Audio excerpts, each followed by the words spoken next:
देते हैं। परेशान तो रहूंगा ना पार्वती, आखिर एक बेटी का बाप जो ठहरा। पार्वती, अब उसके हाथ पीले करने का समय आ गया है। पर हमारी आनंदी तो अभी सिर्फ 9 साल की है। अभी तो उसके पढ़ने लिखने और खेलने कूदने के दिन हैं। देख पार्वती, लड़कियां पराया धन होती है और जितना जल्दी इन्हें घर से विदा कर दे उतना अच्छा है। कल से आनंदी की पढ़ाई लिखाई बंद। पर बापू, इसमें मेरी क्या गलती है? आप मुझे पढ़ाई करने क्यों नहीं देते? तेरी गलती है कि तू एक लड़की है। लड़का होती तो क्या बापू? लड़का होती तो क्या? ए लड़की, ज्यादा जबान ना चला, नहीं तो जबान हलक से खींचकर बाहर निकाल दूंगा। बापू, मैं पढ़ लिख कर कुछ बनना चाहती हूँ।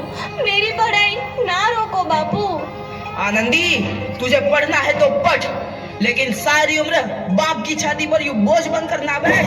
पर बापू, अभी तो मेरी उम्र पढ़ाई लिखाई की है। मुझे पढ़ लिख कर डॉक्टर बनना है। पढ़ाई पढ़ाई पढ़ाई, आज तो तेरी इन किताबों का काम तमाम करके ही छोड़ूंगा। ये ले। नहीं बापू, मत फाड़ो बापू। मत छोड़ी। नहीं बापू, नहीं। बापू, ये तुमने क्या किया?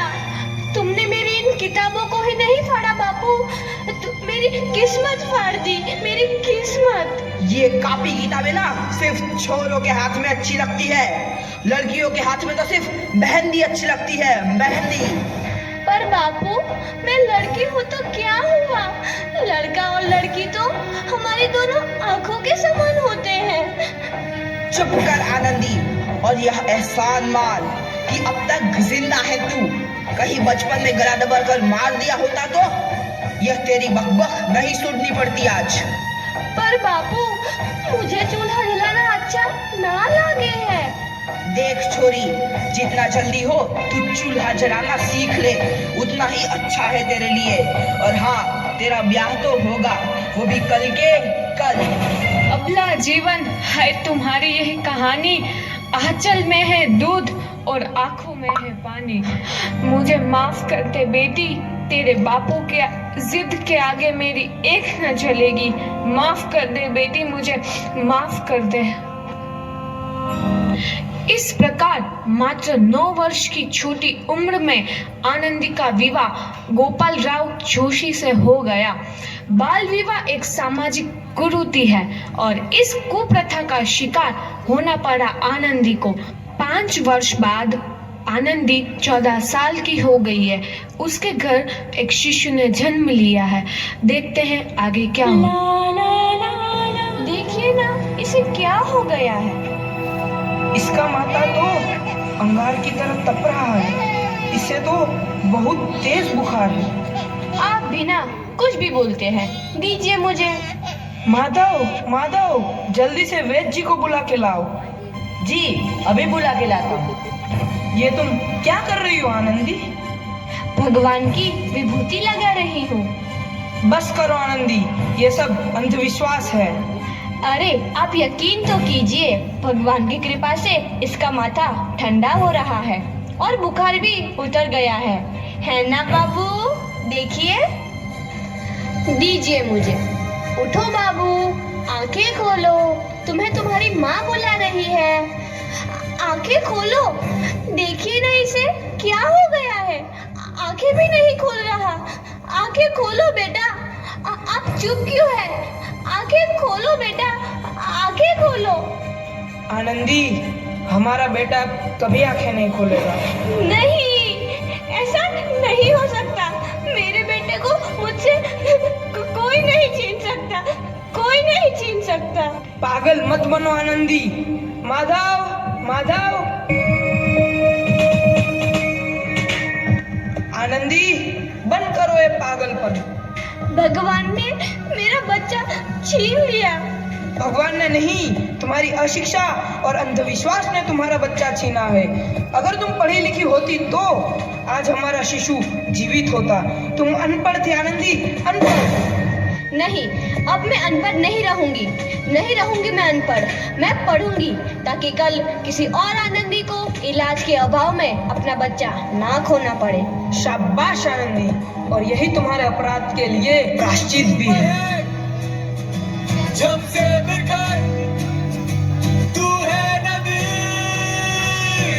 आनंदी, तुम्हारी 12वीं का परिणाम आ गया है। तुमने पूरे कॉलेज में प्रथम स्थान अर्जित किया है। दिल खुश जहां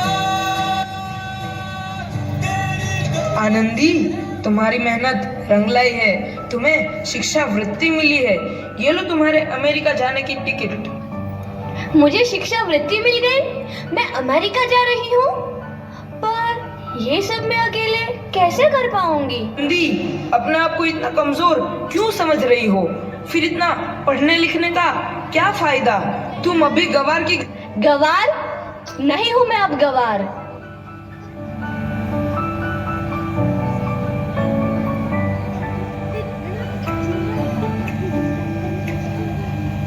तो इस प्रकार 7 अप्रैल 1883 को आनंदी अमेरिका के पेंसिल्वेनिया के लिए रवाना हुई और 3 साल बाद उन्होंने डॉक्टर ऑफ मेडिसिन की उपाधि प्राप्त कर ली।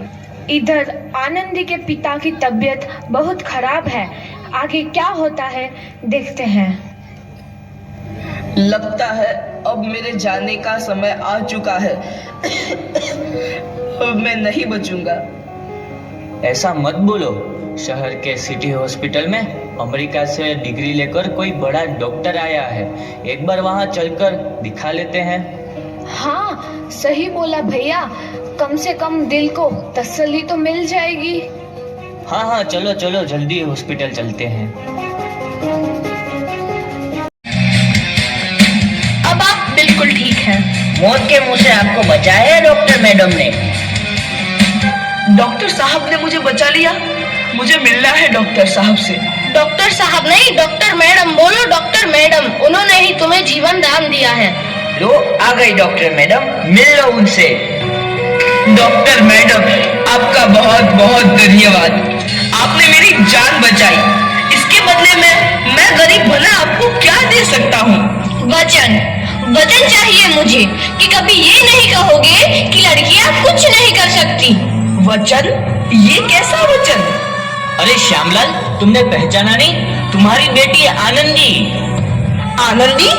मेरी बेटी आनंदी डॉक्टर? हाँ बापू, वही आनंदी जिसके लिए बचपन में तूने चूल्हा और दूल्हा के अलावा कुछ नहीं सोचा था। आनंदी, आनंदी मेरी बेटी, मुझे माफ कर दे। मैं तेरा गुनहगार हूँ बेटी। नहीं नहीं बापू, वही आनंदी जिसके हाथ पीले करके तुम उसकी सारी जिंदगी काला कर देना चाहते थे। माफ कर दे मुझे मेरी बच्ची, माफ कर दे। मैं तेरा अपराधी हूँ मेरी बच्ची, माफ कर दे। नहीं बापू, मैंने तो तेरा एहसान चुकाया है। याद है ना अपना एहसान जो बचपन में तुमने मुझ पर किया था? ताने सुना सुना कर जीते जी मार डाला था मुझको। अब बोल, और किस किस को मारेगा? आनंदी बेटी, मुझे माफ कर दे मेरी बच्ची। मैं तेरा गुनहगार हूँ। बापू, आपने ही तो बोला था किताबें सिर्फ बेटों के हाथ में अच्छी लगती है, बेटियों के हाथ में तो सिर्फ मेहंदी। बेटों और बेटियों में फर्क करना तो आंखों में फर्क करने समान है। एक का पढ़ना और दूसरे का ना पढ़ना सामाजिक अंधकार है बापू, सामाजिक अंधकार। उपकार मांगता हूँ मैं तुझ जैसी बेटी का, जिसने सारी उम्र मुझसे कुछ ना मांगा। मांगा तो सिर्फ बराबरी का दर्जा। वरना सच तो यह है कि मैं तेरी माफी के लायक भी ना हूँ। मुझ जैसा बाप तेरी बराबरी कर सके, उसके मैं लायक भी ना हूँ मेरी बेटी, लायक भी ना हूँ। अपने बापू को क्या माफ नहीं करोगी आनंदी? माफ कर दो आनंदी, माफ कर दो। सुबह का भूला यदि शाम को घर लौट आए तो उसे भूला नहीं कहते। बापू। तो इस प्रकार आनंदीबाई जोशी ने अपनी मेहनत और अटूट इरादे से न केवल भारत की पहली महिला डॉक्टर बनी, बल्कि आगे चल के उन लड़कियों के लिए सुनहरा रास्ता दिखा गई जो जीवन में कुछ करना चाहती थी।